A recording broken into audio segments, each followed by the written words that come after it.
transferring your Ticketmaster ticket to SeatGeek is actually a pretty easy thing to do. Today, I'm going to teach you how you guys can transfer your Ticketmaster ticket to SeatGeek. So, in order to do that, you need to follow these instructions. First of all, you need to open up the Ticketmaster app and then log in. Afterwards, you just have to go to events and then you have to choose the event of the ticket that you want to transfer.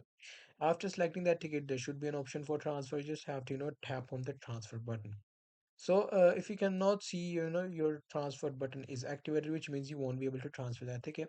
If you see the button available there, which means you can transfer your ticket, you just have to tap on that button and then you have to choose the ticket that you want to transfer to.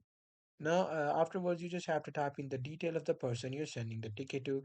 You just have to include the email. So here you have to enter the email of your, SeatGeek ticket. So you just have to enter your SeatGeek's email right there, and then you can also include the message with that ticket as well. And then you have to tap on transfer ticket to transfer it. Afterwards, you'll easily be able to, open that ticket into your SeatGeek without any problem.